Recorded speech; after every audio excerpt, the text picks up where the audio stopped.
আসসালামু আলাইকুম। Ali Ahmad school and কলেজের ভার্চুয়াল ক্লাসে সকলকে স্বাগতম। এই করোনা অবস্থাতে তোমরা সবাই ভালো আছো? আলহামদুলিল্লাহ, সবাই সাবধানে থাকার চেষ্টা করো। আমি শামীমাওলা, সহকারী শিক্ষক, Ali Ahmad school and college, Puran Dhaka. আজকে আমরা ভূগোল ও পরিবেশ এই বিষয়টি নবম দশম শ্রেণীর প্রথম অধ্যায়টি পড়ব। যে পাঠটি পড়ব সেটি হলো ভূগোল ও পরিবেশ। এখানে কিছু ছবি তোমরা সুন্দর করে দেখছো। পৃথিবী আমাদের বাসভূমি। পৃথিবীতে বাস করে নানান রকম মানুষ, বিচিত্র তাদের জীবনধারা। পৃথিবীর বিভিন্ন অঞ্চলে রয়েছে নানান রকম পরিবেশ ও প্রকৃতি, এবং মানুষ ও মানুষের বিভিন্ন রকম সামাজিক, সাংস্কৃতিক, অর্থনৈতিক ও রাজনৈতিক কর্মকাণ্ড। এগুলি সব কিছুই আমরা অ্যাকচুয়ালি জানি।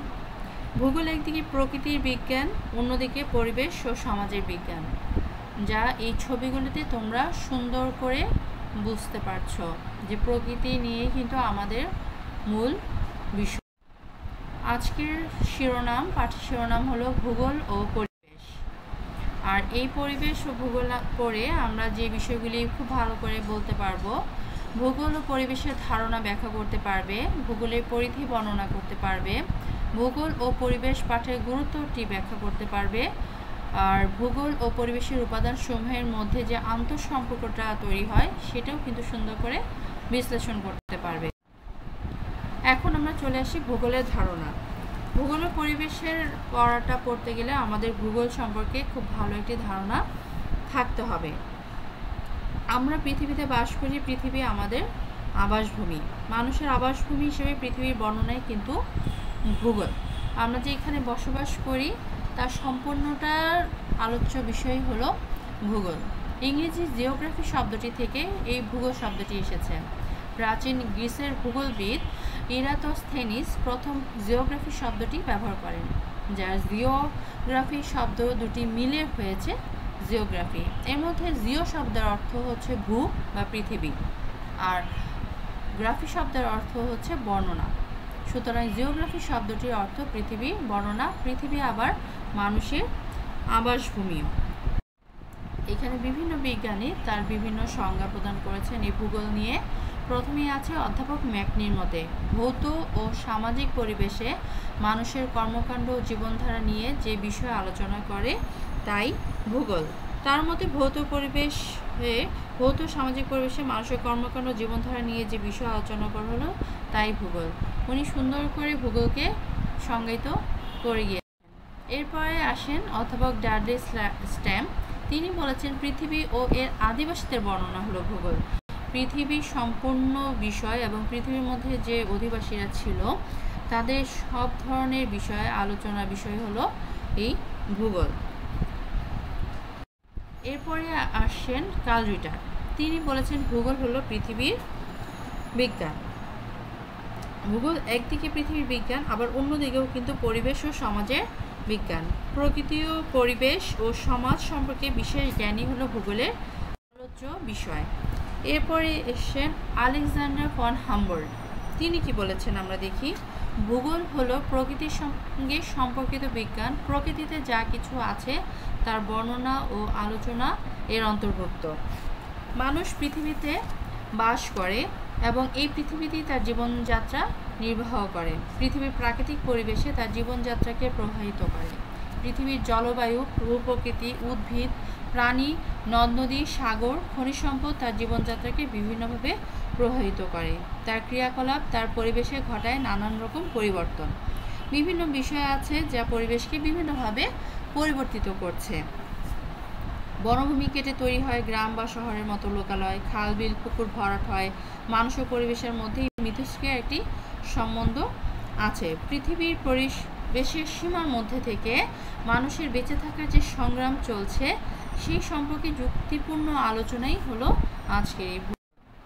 তাহলে আমরা এতক্ষণ যা পড়লাম তা থেকে কিন্তু আমরা এই প্রশ্নের উত্তরগুলি সুন্দরভাবে দিয়ে দিতে পারি। তা তোমরা সুন্দর করে পড়ে ফেলবে। প্রথমে কি আছে? প্রথম, জিওগ্রাফি শব্দটি কি ব্যবহার করেন?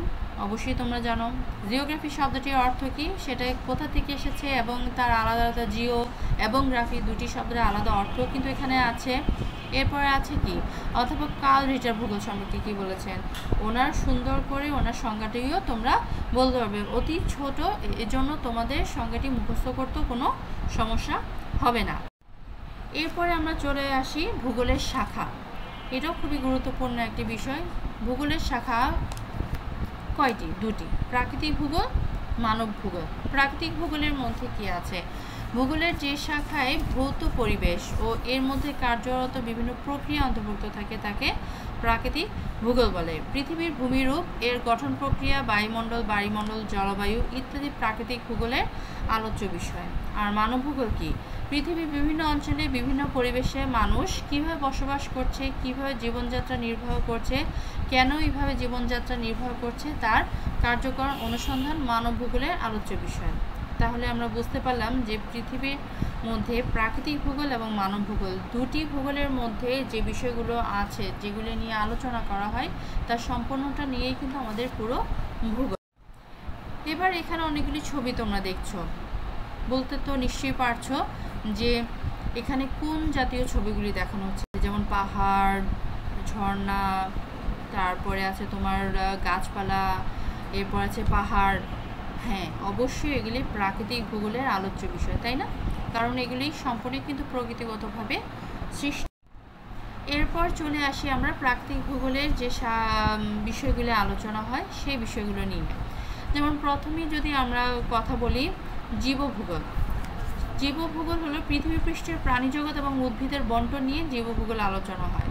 এটা তো সহজেই তোমরা বুঝতে পারছো যে প্রাণী আর উদ্ভিদ মানে কি, যাদের জীবন আছে তাদেরকে নিয়ে আলোচনা, তাদের সমস্ত, তাদের জীবন বন্টন, তাদের বৃদ্ধি, তাদের যেমন উদ্ভিদ যেহেতু চলাফেরা করতে পারে না, তাদের শুধু বৃদ্ধিটাই আছে, আর প্রাণী চলাফেরা করতে পারে, তারা বিভিন্ন খাদ্যদ্রব্য খায় এবং উদ্ভিদও কিন্তু তার নিজের দেহে খাদ্য তৈরি করে। এই সব কিছু যখন আলোচনা হয় সেইটাই হলো জীবভূগোল। এরপরে আসে জলবায়ুবিদ্যা। জলবায়ুবিদ্যা পৃথিবীর বায়ুমণ্ডলের দীর্ঘমেয়াদী আবহাওয়ার ধরন এবং এর পরিপ্রেক্ষিতে পৃথিবীর প্রভাব সম্পর্কে আলোচনা করে। যেমন দেখো, আমাদের পৃথিবীর মধ্যে বিভিন্ন দেশে বিভিন্ন রকমের আবহাওয়া আছে। কোথাও খুব বৃষ্টি, কোথাও খুব বরফ পড়ছে, তারপর অনেক শীত, আবার অনেক গরম, সব কিছু বিভিন্ন কান্ট্রিতে বিভিন্ন রকমের জলবায়ু বা আবহাওয়া দেখা দিচ্ছে, সেগুলি আলোচনায় কিন্তু এই বিদ্যাতে হয়ে থাকে। এরপরে আসে কিন্তু ভূমিরূপবিদ্যা। ভূমিরূপবিদ্যার মধ্যে কী আছে? ভূমিরূপবিদগণ একটি গ্রহের নগ্নীভবন এবং ক্ষয়ভবনের ভূমিরূপের পরিবর্তন সম্পর্কে বলেছেন। যেমন এই যে আমরা এখন যে ভূমির উপরে দাঁড়িয়ে আছি, সেই ভূমিটি কালে কালে কিন্তু অনেক ক্ষয় হয়ে, আবার সেটা অপসারিত হয়ে, আবার নগ্নীভবন হয়ে বিভিন্ন উপায়ে আজকের এই ভূমিরূপে আসছে। এই যে বিষয়গুলি আলোচনা হচ্ছে, এগুলি কিন্তু ভূমিরূপবিদ্যার মধ্যে পড়ে। এরপরে আসছে কি? মৃত্তিকা বিদ্যা। মৃত্তিকা ভূগোলবিদগণ অশ্বমণ্ডলের উপরিভাগের মৃত্তিকা এবং এর বন্টন ও বিন্যাস সম্পর্কে আলোচনা করে। আচ্ছা, আমরা মৃত্তিকা মানে তো আমরা সবাই জানি মাটি। এই মাটি সম্পর্কে আমরা ভালোই নিশ্চয়ই জানি কি, যেহেতু আমাদের মাটির উপরে আমাদেরই বসবাস, তাই না? মাটির উপরে আমাদের চাষবাস, মাটির উপরে ঘরবাড়ি, সব কিছুই হচ্ছে। এই মাটির উপরে যে অশ্বমণ্ডল, আমরা জানি পৃথিবীর অভ্যন্তরীণ গঠনের উপরের যে ভূপৃষ্ঠটা আছে মাটি, সেখানে কিন্তু অনেক ধরনের কাজ হয়ে থাকে। তার বন্টন বিন্যাস সম্পর্কে মৃত্তিকা বিদ্যায় আলোচনা করা হয়। এরপর আছে সমুদ্রবিদ্যা। পানি অনেক বড় একটা বিষয়। পৃথিবীর প্রায় 3/4 সমুদ্র। বিভিন্ন মহাদেশের মধ্যে সমুদ্রপথে যোগাযোগ, সমুদ্রপৃষ্ঠের উত্থান অবনমন, সমুদ্রের পানির রাসায়নিক গুণাগুণ ও লবণাক্ততা নির্ধারণ, সামাজিক সম্পদ ব্যবস্থাপনা সমুদ্রবিদ্যার আলোচনা। আমরা অবশ্যই বুঝতে পারছি যে সমুদ্রের মধ্যে অনেক রকমের বিষয় আছে। সেখানেও কিন্তু যেমন ভূপৃষ্ঠেও যেমন অনেক কর্মকাণ্ড হয়, সমুদ্রপৃষ্ঠেও কিন্তু হয়তো বা সেখানে কোনো মানব নেই, কিন্তু অন্যান্য বিভিন্ন প্রাণী আছে, তাই না? সেখানেও অবনমন হচ্ছে, সেখানেও রাসায়নিক অনেক পদার্থ আছে, যেমন লবণ, আমরা সমুদ্র থেকে লবণ পাই, এটাও অনেক বড় ব্যাপার। সমুদ্রের উপর দিয়ে যোগাযোগটা খুব দ্রুত হচ্ছে। এই বিষয়গুলি কিন্তু আমাদের আসলে এই সমুদ্রবিদ্যায় আলোচনা করা হয়। এরপরে আসছে কি? প্রাণীবিদ্যা। প্রাণীবিদ্যার মধ্যে কিন্তু উদ্ভিদ আর আসবে না, ঠিক আছে, এখানে হয়তোবা আমরা বলতে পারি যে প্রাণ আছে তাই উদ্ভিদও আসতে পারে, কিন্তু প্রাণীবিদ্যা কিন্তু একটা অনেক বড় একটি জগৎ। সেই জগতে কিন্তু প্রাণীর বৃদ্ধি, প্রাণীর খাওয়া দাওয়া, কোন প্রাণী কোথায় থাকে, কোন প্রাণী খুব বেশি হিংস্র, কোন প্রাণী গৃহপালিত, কোন প্রাণী থেকে আমরা খুব বেশি সহযোগিতা পাই, এই সব কিছু নিয়ে যখন আলোচনা করা হয় এই প্রাণীবিদ্যায় সেখানে আলোচনা করা হয়ে থাকে। এরপরে কিছু দেখো ছবি, এই ছবিগুলি উপরে ক্যাপশন লেখাই আছে যে মানব ভূগোলের কিছু ছবি। আমরা এর আগে দেখেছিলাম প্রাকৃতিক ভূগোলের ছবি, আর মানব ভূগোলের ছবির মধ্যে আছে কি অনেক বড় বড় বিল্ডিং, তারপরে আমরা যে গ্লোবটি আমরা পড়ি আমাদের ক্লাসে, যে গ্লোবটি তোমরা দেখেছো সেই গ্লোবটিরও একটি ছবি আছে, সুন্দর করে ধরে রেখেছি, আমরা পৃথিবীটাকে ধরে রেখেছি, তাই না? আচ্ছা, ঘর বাড়িও আছে, তার মধ্যে সুন্দর একটা রাস্তা আছে। আবার একজন কৃষক দেখো সেই মাটি, সেই মৃত্তিকার উপরেই কিন্তু তিনি চাষাবাদ করছেন, এবং একটি পিছনে কি বিশাল একটি যন্ত্র, একটি গাড়ি আছে যেটা দিয়ে চাষাবাদ করতে অনেক সুবিধা। আচ্ছা, এরপর দেখো মানব ভূগোল। মানব ভূগোল কিন্তু অনেক আলোচনা করা যায়, কারণ মানুষ প্রকৃতিকে পরিবর্তন করে অনেক রকমের কাজ করে যাচ্ছে। তা আমরা একটু দেখি কি কি আছে মানব ভূগোলের ভিতরে। পৃথিবীর বিভিন্ন অঞ্চলে বিভিন্ন পরিবেশে মানুষ কিভাবে বসবাস করছে, কিভাবে জীবনযাত্রা নির্বাহ করছে, কেন এইভাবে জীবনযাত্রা নির্বাহ করছে, তার কার্যকরণ অনুসন্ধান মানব ভূগোলের আলোচ্য বিষয়। প্রথমেই যদি দেখি অর্থনৈতিক ভূগোল। প্রাকৃতিক ও সামাজিক পরিবেশের সঙ্গে মানিয়ে নিয়ে পৃথিবীতে বেঁচে থাকার জন্য মানুষ যেসব অর্থনৈতিক কাজ করে তা অর্থনৈতিক ভূগোলের আলোচ্য বিষয়। যেমন যে কাজগুলি, যেমন কৃষিকাজ করি, পশুপালন করি, বা বনসম্পদ রক্ষণ করি, বা চাকরি বাকরি করি, তাই না? এই আমরা যে কাজগুলি করি এবং সেই কাজের বিনিময়ে যে অর্থটি আমরা পাই, তাই কিন্তু অর্থনৈতিক ভূগোলের মধ্যে আলোচনা করা হয়ে থাকে। এরপর জনসংখ্যা ভূগোল। জনসংখ্যার বৃদ্ধি, গতি, প্রকৃতি, তার কার্যকরণ, সামাজিক ও অর্থনৈতিক জীবনের উপর এর প্রভাব জনসংখ্যা ভূগোলের আলোচ্য বিষয়। জনসংখ্যার বৃদ্ধি, এই যে মানুষ বাড়ছে দিনে দিনে, তারপর মানুষ বিভিন্ন ধরনের কাজ করছে, বিভিন্ন সামাজিক, রাজনৈতিক, অর্থনৈতিক কর্মকাণ্ডের সাথে জড়িত আছে, তারপরে বিভিন্ন মানুষের দ্বারা বিভিন্ন কর্মকাণ্ড হয়ে থাকে। জনসংখ্যার ফলে মানুষ কতটুকু, জনসংখ্যার ফলে মানে বৃদ্ধির ফলে আমাদের দেশ কতটুকু সুবিধা পাচ্ছে, কতটুকু সুবিধা বঞ্চিত হচ্ছে, সব কিছু নিয়ে কিন্তু আসলে জনসংখ্যা ভূগোলে আলোচনা করা হয়ে থাকে। এরপরে কি আছে আঞ্চলিক ভূগোল। অঞ্চল ভেদে পৃথিবীর ভূপ্রকৃতি, জলবায়ু, উদ্ভিদ, জীবজন্তু, মানুষের জীবন ধারণ প্রণালী বিশেষ বৈশিষ্ট্যের অধিকারী। আচ্ছা, পৃথিবীর বিভিন্ন অঞ্চলের ভৌগোলিক বিষয়বস্তু অনুসরণ করাই আঞ্চলিক ভূগোলের বিষয়। স্বাভাবিক, আমরা অঞ্চল ভেদে মনে করো এখন হয়তো বা ঢাকাতে কিছুটা বৃষ্টি হচ্ছে, কিন্তু পাশে কুমিল্লাতে কোনো বৃষ্টি হচ্ছে না, এই জাতীয় বিষয়গুলি আমাদের আসলে দেখি। মনে করো আমাদের চট্টগ্রামে যে গাছপালা আছে হয়তোবা সেটা রংপুরে ওই গাছপালাগুলি নেই, এই বিষয়গুলি যে আলোচনা হয় সেটা কিন্তু আবার অঞ্চলভেদে মানুষের জীবন প্রণালী, যেমন আমরা যেভাবে ঢাকার মানুষ চলাফেরা করে, কথাবার্তা বলে, নিশ্চয়ই বরিশালের মানুষ ওভাবে কথাবার্তা বলছে না, ওভাবে চলাফেরা করছে না, ওদের আবার আঞ্চলিকতাটা অন্যরকম। এই সব কিছু মিলিয়ে কিন্তু আঞ্চলিক ভূগোলের অন্তর্গত। এরপর আসে রাজনৈতিক ভূগোল।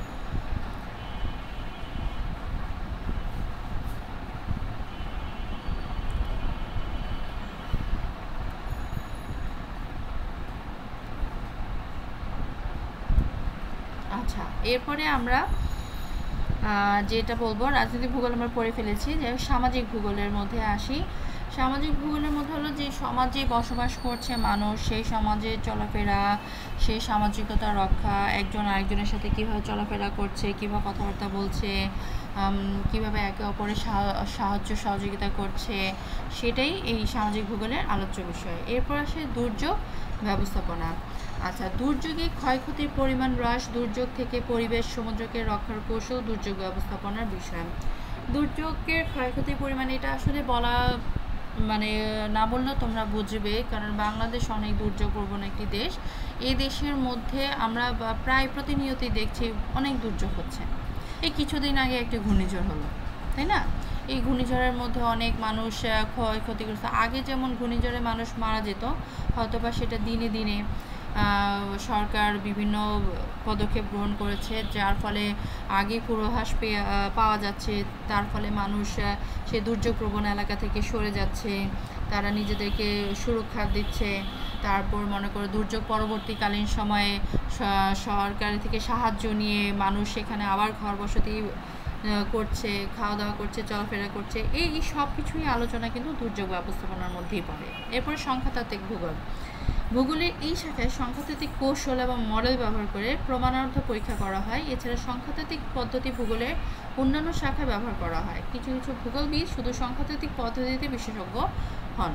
ভূগোলেও এটা খুব বড় বিষয় একটি, কারণ জনসংখ্যা যেহেতু ভূগোল প্রকৃতি নিয়ে আলোচনা করে, ভূগোলের জনসংখ্যা বলো, তারপরে প্রাণী বা উদ্ভিদের সংখ্যা বলো, সব কিছুর সংখ্যা কিন্তু এই সংখ্যাতাত্ত্বিক ভূগোলে আলোচনা হয়। এতে কি হয় যে পরিমাণটা বের হয়ে যায়, তো সব কিছু একটি অপরটির সাথে যে জড়িত তার সংখ্যাটা বের করতে সুবিধা হয়।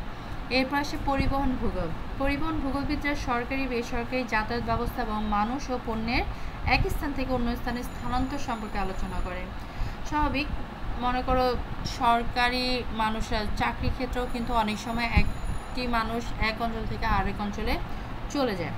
তারপরে মনে করো সরকারি লোকেরা বিভিন্ন গাড়ি পাচ্ছে, ওরা গাড়িতে যাতায়াত করছে, গাড়িটা কোন দিক দিয়ে যাবে সেটার ব্যবস্থা, তারপরে মানুষ পণ্যের যে এক স্থান থেকে অন্য স্থানে যাচ্ছে কিভাবে যাবে, কোন পরিবহনে যাবে, বা কোন পরিবহনে মানুষ গেলে তার অর্থনৈতিক সমৃদ্ধি থাকবে, পণ্যটা আনা নেওয়ার সুবিধা হবে, এটা কিন্তু অনেক বড় ব্যাপার। পরিবহনটা কিন্তু অনেক বড় ব্যাপার, কারণ পরিবহন একবার বন্ধ থাকলে মানুষ বা পণ্য কেউ কোথাও এক স্থান থেকে আরেক স্থানে যাওয়া আসা করতে পারবে না। এরপরে আছে নগর ভূগোল। ভূগোলের এই শাখায় নগরের উৎপত্তি, বিকাশ, নগর শহরের শ্রেণীবিভাগ, নগর পরিবেশ, নগরের কেন্দ্রীয় এলাকা, নগরীর বস্তি ইত্যাদি বিষয়ে চর্চা করা হয়। অবশ্যই নগর সম্পর্কে যদি আমরা ভালোভাবে না জানি তাহলে কিন্তু আমরা বলতে পারবো না যে এই বিষয়টি ওই জায়গায় আছে, বা মনে করো আমরা যদি শহরের সব কিছু না চিনি তাহলে কিন্তু আমরা বলতে পারবো না যে হ্যাঁ ওই এলাকাটি ওই জায়গায়। তুমি মনে করো গোরান থেকে গুলশান পর্যন্ত যাবে, এখন গুলশান যাওয়ার জন্য তোমাকে গোরান থেকে যে গুলশান যাবে রাস্তাটা তোমাকে চিনতে হবে, কোথা থেকে কোথা দিয়ে এই রাস্তা গিয়েছে, বা তোমাকে মনে করো রাস্তার মাঝখানে কোনো সমস্যা পড়লে তুমি আবার অন্য কোন রাস্তা দিয়ে তুমি গুলশানে যেতে পারবে। এই সব কিছু কিন্তু নগর ভূগোল পড়লে খুব সহসায় তোমার কাছে সব কিছু পরিষ্কার হয়ে যাবে। এরপর আসে চিকিৎসা ভূগোল। আচ্ছা, চিকিৎসার মধ্যেও আমরা ভূগোল খুঁজে পাই, কারণ মনে করো কোন প্রকৃতিতে কোন ধরনের রোগ আসে সেটাও আমাদেরকে জানতে হবে, কারণ সেটা জানলে হবে কি তখন চিকিৎসকরা তাদের সেই ধরনের চিকিৎসা দিয়ে থাকবে। যেমন বর্তমানে আমাদের এখন পরিবেশে কোন রোগটি বেশি প্রতিফলিত হচ্ছে, করোনা প্রথমে চীনে হয়েছে, সে চীন থেকে উদ্ভব হয় আস্তে আস্তে পৃথিবীর বিভিন্ন পরিবেশে সেটা ছড়িয়ে গিয়েছে। এখন মনে করো চীনে ঠান্ডা ছিল, ঠান্ডার মধ্যে চীনের চিকিৎসকরা একরকমের চিকিৎসা দিয়েছে,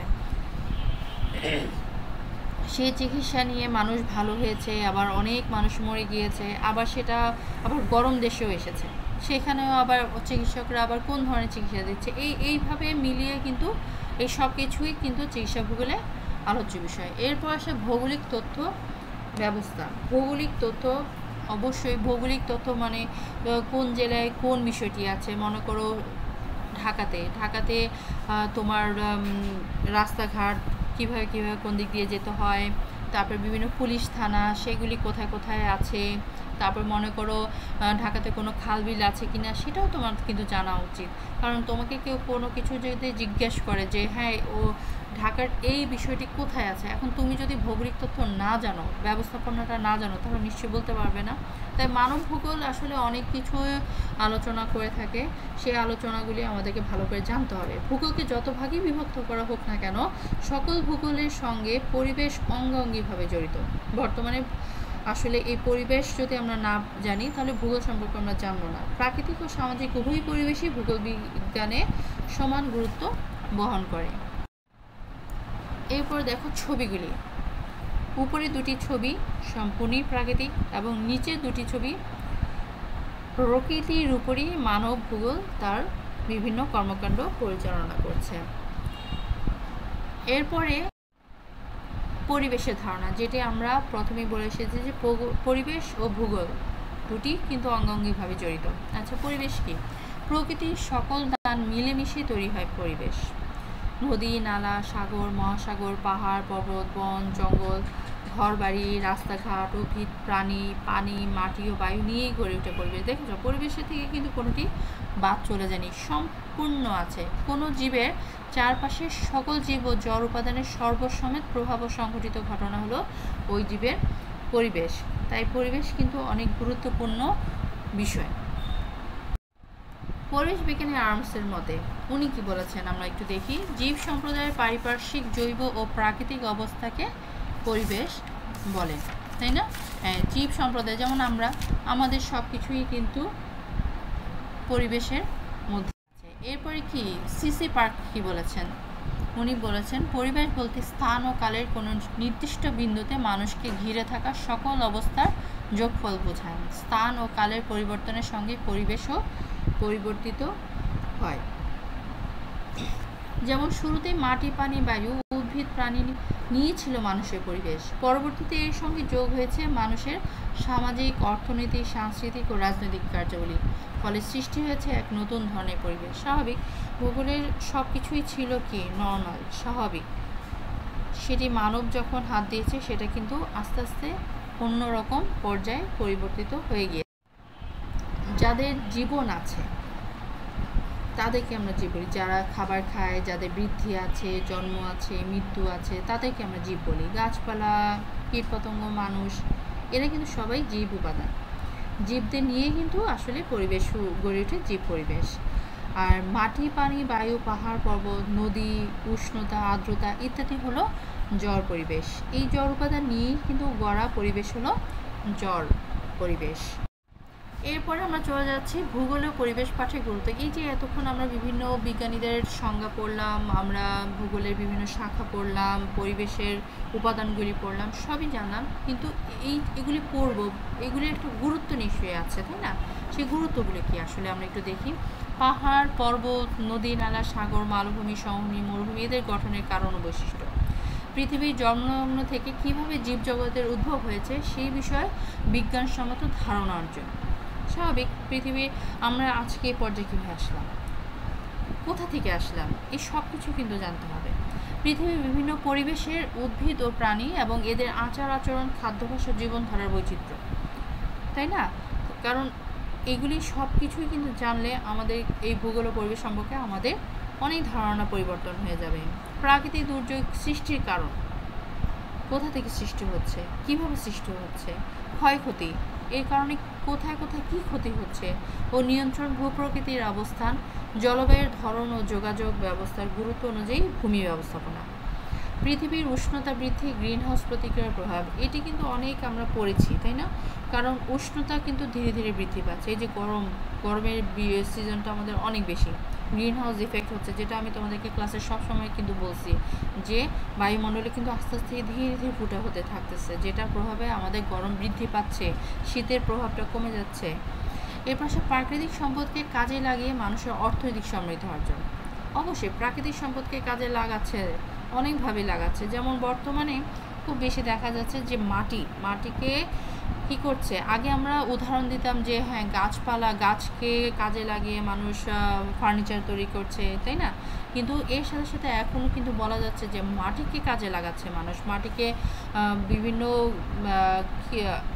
পাতি, থালা, বাসন, যেমন ডিনার সেট করছে মাটি দিয়ে, তাই না? সুন্দর করে এখন দেখবা যে পয়লা বৈশাখে বিভিন্ন বাঙালি অনুষ্ঠানে মাটির ডিনার সেট, মাটির থালা বাসন ব্যবহার করতেছে। আবার বাইরেও কিন্তু মানুষ, বিদেশি মানুষরা কী করতেছে, সেটা খুব আনন্দের সাথে তারা কিনে নিয়ে যাচ্ছে। তাহলে কী হচ্ছে, প্রাকৃতিক সম্পদকে কাজে লাগিয়ে মানুষ অর্থনৈতিক সমৃদ্ধি অর্জন করছে। আচ্ছা, তাহলে তোমাদের বাড়ির কাজ কি থাকবে? ভূগোল ও পরিবেশের উপাদান সময়ের আন্তঃসম্পর্ক বিশ্লেষণ করো। দেখো আমরা কিন্তু এতক্ষণ ভূগোল ও পরিবেশ সম্পর্কে অনেক কিছু পড়ে ফেললাম, তাই না? ভূগোল আলাদা পড়েছি, ভূগোল সম্পর্কে কে কী কী বলেছে বা ভূগোলের শাখা পড়েছি, এরপর পরিবেশ সম্পর্কে কি বলা হয়েছে, পরিবেশের উপাদান সম্পর্কে পড়েছি। কিন্তু এই ভূগোল ও পরিবেশের উপাদানগুলির মধ্যে একটা সম্পর্ক নিশ্চয়ই আছে, কারণ আমরা সবসময় জানি ভূগোল ও পরিবেশ অঙ্গাঙ্গিভাবে জড়িত। তাই তোমরা সম্পূর্ণ পড়াটা, সম্পূর্ণ অধ্যায়টা খুব ভালো করে পড়বে, যেন কোনো লাইন তোমাদের বাদ না যায় তোমরা, কারণ এখান থেকে তোমাদের এমসিকিউগুলি আসবে। এবং সম্পূর্ণ অধ্যায়টা যদি তোমরা লাইন টু লাইন পড়ো, তাহলে ভূগোল ও পরিবেশের উপাদানের মধ্যে আন্তঃসম্পর্ক তোমরা নিজেরাই সুন্দর করে বিশ্লেষণ করে দিতে পারবে।